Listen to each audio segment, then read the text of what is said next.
What's up? My name is Alex and this is a little edit with me video. So I wanted to make this series of videos where I just edit images in Photoshop and you can follow along to this nice kind of chill vibe and kind of learn some stuff along the way.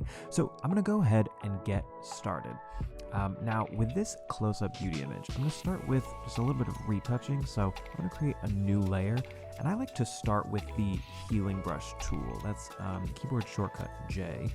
So I'm gonna come in here and I'm really looking for areas of just kind of like larger texture. Obviously, a big thing with retouching, especially for beauty images, is you wanna retain a lot of the skin texture. But in this case, I'm just coming in and getting some of the larger areas, and also things like this where a little bit of the makeup has kind of gotten elsewhere on our skin, and just any other little areas that stick out to me.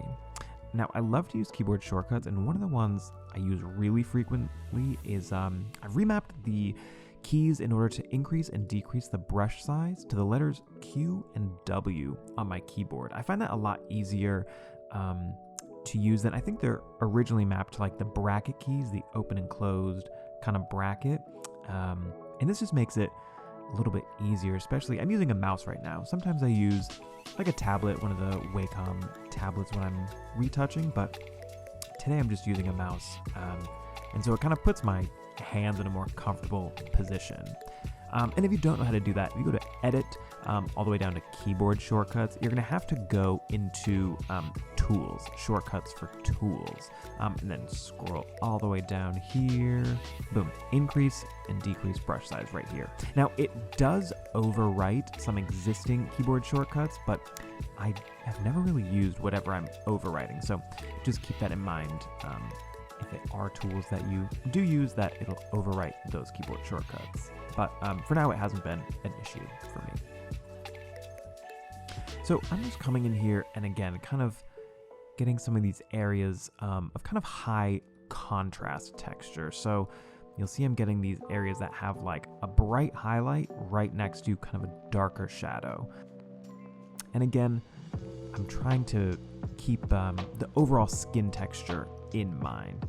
Now, areas like this right here, I'll probably tackle with maybe a dust and scratches layer. Now, you could also come in here to mode, and if you know that you're kind of tackling a lot of highlights, sometimes I'll switch this to darken. So for areas like this, it'll only be darkening those kind of highlights as they stand out. Now, it honestly depends how detailed you want to get with this. Sometimes I really like to dive into an edit, and so I'll go in and kind of tackle a lot of these areas and take my time. But obviously, if you're on more of a time crunch, you know, you can really kind of speed this up and tackle really the biggest areas and sort of leave behind those really small details. But it also depends on, you know, how large the final image would be. If you're printing it in, you know, a museum where people can get kind of close up, you'll obviously see a lot more details than if it's something that's just being posted to, you know, an Instagram story, let's say. But this looks good so far. I do see a few other areas up here. I'm just gonna hit before we move on. Okay. So the next step I'm gonna do is I'm gonna do my dodging and burning. So I have the Beauty Retouch panel by Retouching Academy, not sponsored or anything. I just find it to be really helpful as a tool because it allows you to just kind of one click, and as an action, it'll kind of set up your dodging and burning, among other things. So highly recommend that if you're a retoucher and you just want to have some tools to ease your workflow. Highly recommend. Okay, dodging and burning. Now, if you aren't really familiar with this technique, I'll go ahead and kind of walk you through it. So obviously it's set up a two curves layers, a dodge and a burn layer. Now the dodge layer, obviously we've sort of increased the curve, and the burn is the opposite. Now they have layer masks on them, so you're gonna be painting with white and black to, you know, kind of reveal and hide that layer mask. So what I'm looking for, if you look here, let me make a new layer here, do that, okay. Now, if you look in areas like this, you'll notice kind of the transition from light to shadow is pretty harsh. There's like areas of highlights right here that go into shadows pretty quickly. So for me, dodging and burning is all about sort of smoothing out the transitions between light and dark. That's sort of how I approach it. Again, you see this kind of area by the mouth and the chin where you have these highlights right here. I'll erase this. And then the shadows right here. That transition is pretty hard. So I'm going to try and go in, and with the with the dodge layer, I'm going to be lightening up these areas of shadow. And with my burn curve, I'm going to be burning in the highlights just to sort of ease out that transition from light to dark. So let's go into my dodge layer to start. And I usually like to work with a flow of 3% and an opacity of 100. Now we're going to switch this to white and make sure my brush's hardness is set to 0. So for this, there's two kind of ways to think about this. Your more macro editing, where I'm at the widest of the image and then kind of zooming into this sort of micro dodging and burning. And again, depending on where your image is going to end up, we'll sort of determine how much of that dodging and burning, that micro dodging and burning you need to do. For this tutorial, I'll go in and do the micro because, again, I kind of enjoy it. But to start, I'm really going to focus on the bigger picture. So I'm going to come in here and just start to kind of paint in with a bigger brush these areas right here of shadow. Now, I think the hardest part about this dodging and burning for retouching is to keep in mind how the light and shadow are kind of naturally falling on the face to begin with, because while we want to ease out these transitions, we don't want to flatten the face. We don't want to flatten the image. So if we went in and just did everything, lightened every shadow and darkened every highlight, it would just flatten the image. So we also want to keep in mind how light travels on the face. And so where the highlights would appear and where the shadows would normally appear, and kind of respect those rules as we go. Now, that was something that I still am learning and I still work on, and that's why I also wanted to make these videos, because I think the more you see other people edit, the more you get to kind of be in community with others and learn. I feel like that's how we all grow. So I'm here just to kind of share my expertise, my workflow, but certainly please feel free to let me know in the comments if you do anything differently or if you have any tips, because I don't know, I feel like what I really want to foster with these videos is just a community of editors and people who can come and learn, and also just kind of watch relaxing videos. I don't know, I see a lot of tutorials that are very informative, and I like that, but I think for me, I just wanted something that can be informative, but also just really be a place to kind of kick back, have some nice sort of lo-fi music, and just, watch people edit as well. As I'm speaking, I'm just again kind of coming here and doing the broad strokes as far as coming into these areas of shadow and just kind of lightening them up with a bigger brush to get started. Now, this would be a time where I would probably recommend, if you have one, a tablet comes very in handy. But again, today I'm using a mouse and it's still very possible. Okay, so now that we've kind of gone through the broad strokes, I'm going to zoom in here and start to work on this more micro dodging and burning.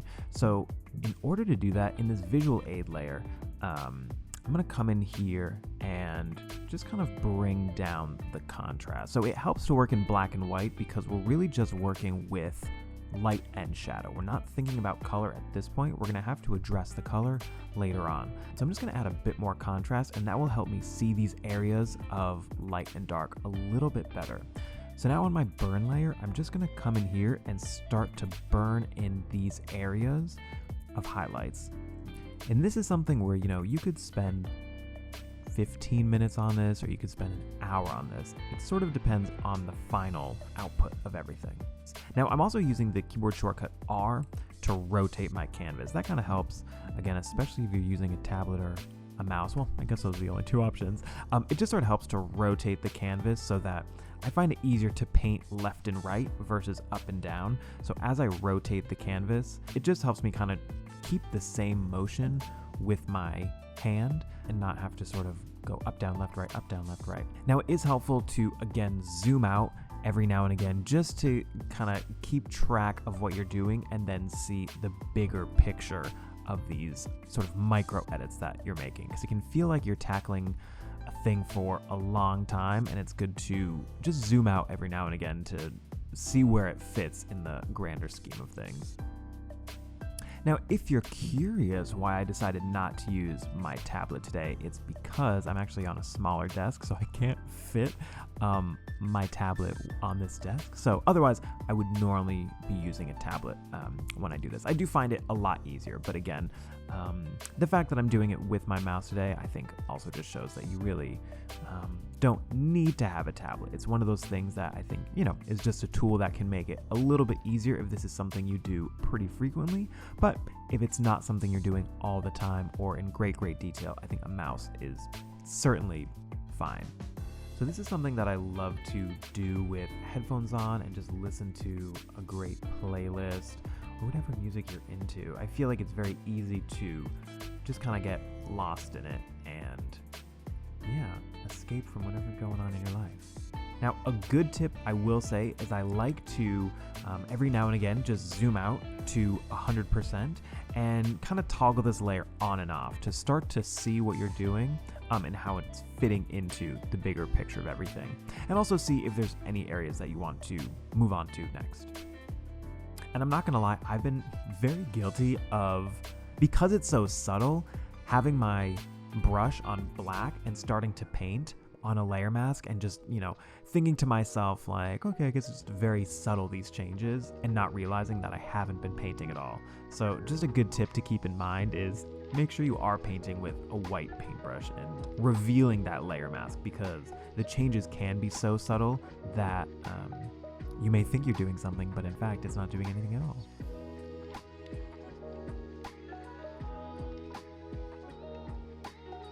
Okay, so I've finished my first round of dodging and burning. And I say my first round because inevitably sometimes I go back and adjust things, or I kind of do a second round. So you can toggle it on and off and see sort of the difference that is doing. Now, I mentioned that there were a few areas like here on the cheek where this texture is still kind of present. So I'm gonna go in with another layer and use my healing brush and just kind of come in and tackle some of these, specifically these sort of like darker shadows too.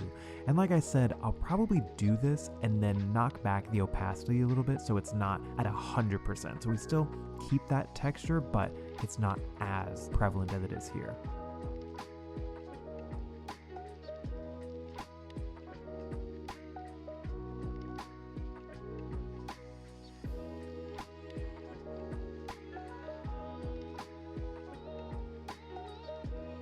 Okay, so obviously it's a little too much, but like I said, I'm gonna take this opacity slider and just drag it down to like 35% even, just to kind of slightly soften that just a bit.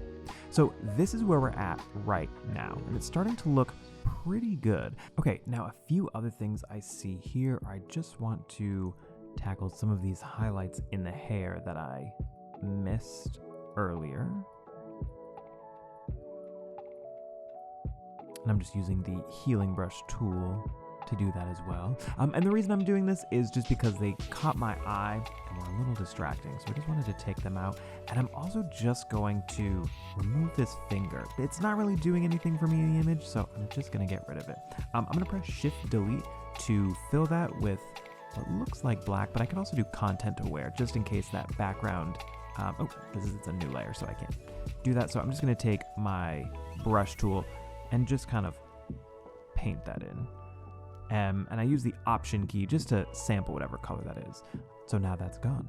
Okay, now that that's done, let me go in and just kind of pop these eyes a little bit. I'll start with a curves adjustment layer and just lift up the shadows a little bit. And again, I always tend to go a lot farther than I need to, and then just dial it back. So I'm gonna do Command I to invert that layer mask and just come in here. And let me start with a low flow. Let me just start to paint the whites of the eye in here. Now, that's one thing where I feel like if the whites of the eye are too bright, that to me kind of gives it away that it doesn't feel really natural. So I'm gonna try and keep it at a reasonable amount And then I'll also just come in here and kind of paint in this iris just a little bit more. Now you'll notice this right eye is missing the catch light. So sometimes what I'll do is I'll also go ahead and copy the catch light from one eye and just put it into the other eye to give it that sort of little bit of life that it might be missing. I'll do that right now. So let's see, there are a couple of ways we can do this, and I'll probably start by creating a new layer and then pressing S for the clone stamp tool. And I'm just gonna go ahead and clone this area and that current and below, clone this area, and then even if it's not in the right place, I'm just going to, you know what, let me just do it here. I'm just gonna sort of put that right there because now I'm gonna zoom in and just make a selection around this, Command T on my keyboard, and now if I drop this opacity, I can come in and position it exactly where I want it. And I might as well switch this blending mode to lighten because I'm really only looking for that highlight there, and I don't want too much of this other business to get in the way. So that roughly looks like it could be okay. Now again, I don't want this extra area, so I'm gonna option click the layer mask button and go ahead and paint in this catch light that I just added. Okay, so we zoom back out again, it just adds a little bit more life that maybe wasn't there before. Just a tiny little thing that I think really helps.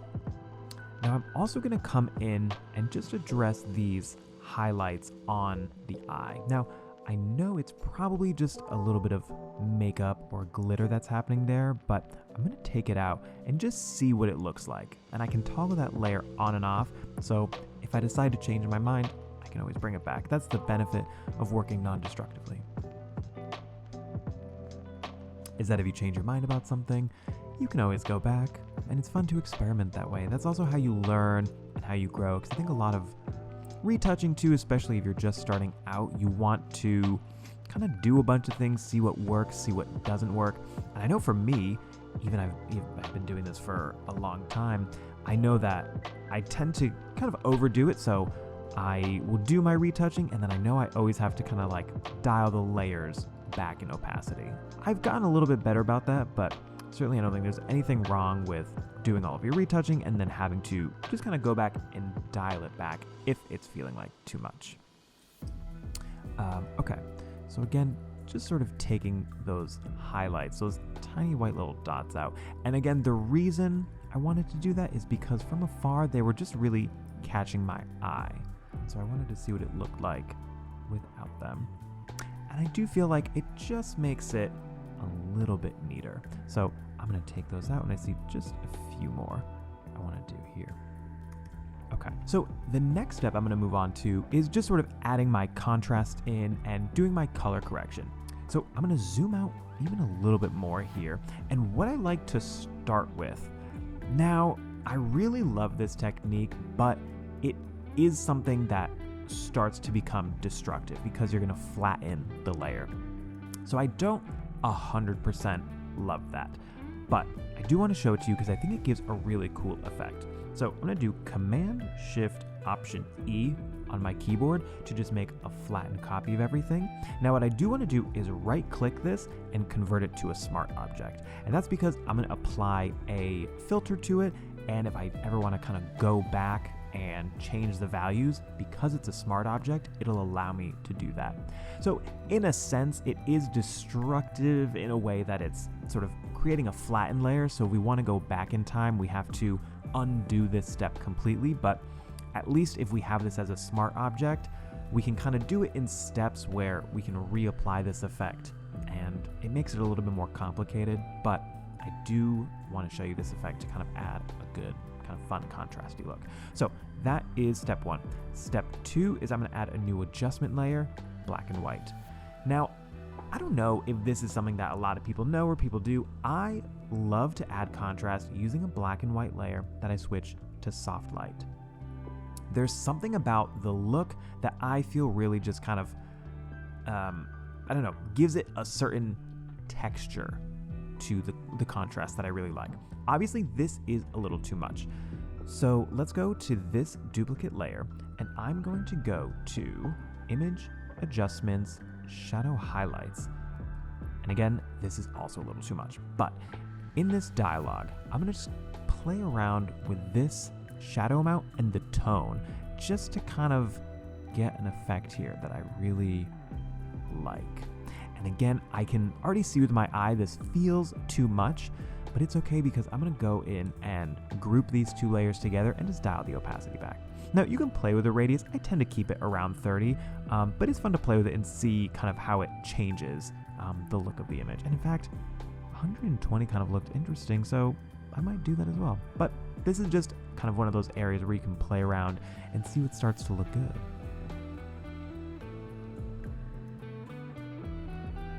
So let me say this. So again, I'm going to take these two layers and group them together by doing Command G, selecting them both, Command G, and then dialing this opacity. I'm going to start at 0 and then kind of dial it up here. Let's see. Around 50% starts to feel good. And I'm zooming out again just to kind of see how this image is starting to look from afar. Okay, so that looks pretty good. The next thing I like to do is I like to do a selective color adjustment layer. And that's just my preferred method of kind of doing color. I do that first. Sometimes I use a curves layer, but I do like to kind of go in the neutrals here and play around with the colors. And again, this is where I just like to experiment. To me, I'm like, there's no right or wrong. I have no trouble admitting that I love to just kind of go into all the channels and pull the sliders around and see what looks good. Because to me, that's also the fun of editing, is just to kind of get creative and experiment and see what you like. Okay, something like that looks good. Now let me go in and do a curves adjustment. And again, just kind of still playing with the color here. Now, I do know that this image feels oversaturated. I mean, obviously with this layer on, it feels oversaturated, but I think in general, I had in mind sort of a desaturated look. So I'm gonna put a hue and saturation layer and just kind of knock out some of the reds here, maybe some from the master too, and then kind of go back to my original editing, knowing that I ultimately wanted to desaturate it in the end. And again, if the shadows are kind of getting too dark, I can always come back and increase the, you know what I might do? I might bring this group to 100% and just lower the black and white, that contrast layer. Because that shadow highlights layer is what's lifting the shadows there. So I can kind of control that shadow and that highlight a little bit more. Now I'm just gonna group these and call this color, just so I can toggle it on and off to see what I'm doing. Now, I noticed that with this color, I'm getting some of that pink in the whites of the eyes. So I'm gonna go ahead and just make a layer mask on this group. And with a black brush, I'm just going to paint that out really quick.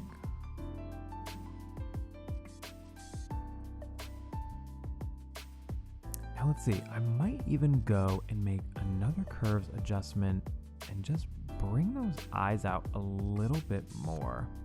So let me see what that does.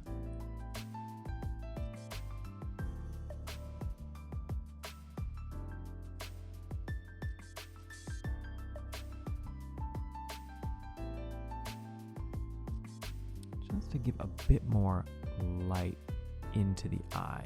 And you know what? I'm gonna drop this under that hue and saturation layer so it doesn't get too saturated, or at least that hue and saturation layer will apply to this. Now, something that also helps is I often will right click on my canvas and just change this background to white and to black to see what it starts to look like on different backgrounds. Because again, if you're on Instagram, it's gonna be probably a lighter background, or if it's on, you know, another website that has a black background, it's just gonna sort of change how everything starts to appear. So another thing I wanted to see is I like the color palette of these flowers, but I wanted to see what it would look like if they were maybe a little bit more of a blue hue. So let me go and make a new hue and saturation adjustment. And I'm gonna target just the magentas and just dial that slider to the left. Something like that feels pretty cool. So So I might keep that. I just like that kind of cooler blue with the warmer skin tone.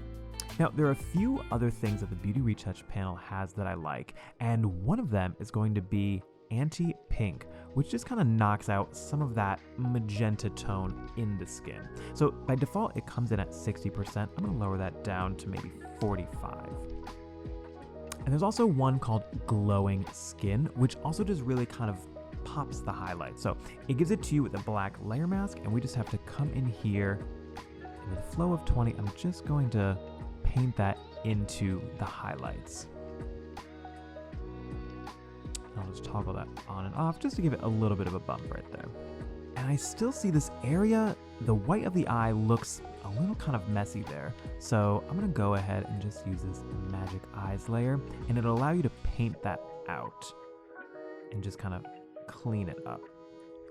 Now again, I don't want it to look too unrealistic, so I'll go in here and just kind of do it at 100% and then dial it back as I need to. And I'll do the same on the other eye.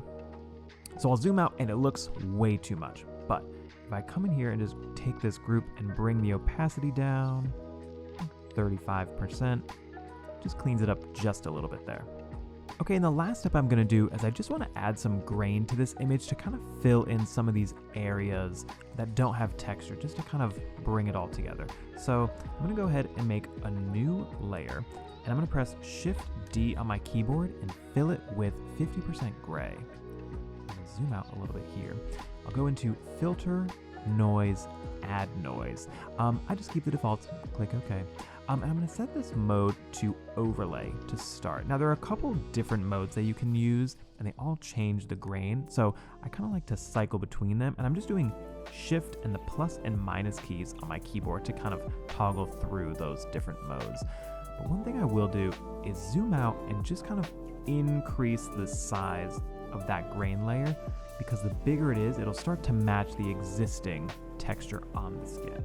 I might keep it on vivid light, obviously not this intense. I'll dial that opacity back to 40%. And I'm gonna go ahead and option click to create a layer mask and just paint it in on the areas of the skin where I want this to appear. So some of these highlight areas in particular, and some of the areas that I feel like don't have that natural skin texture.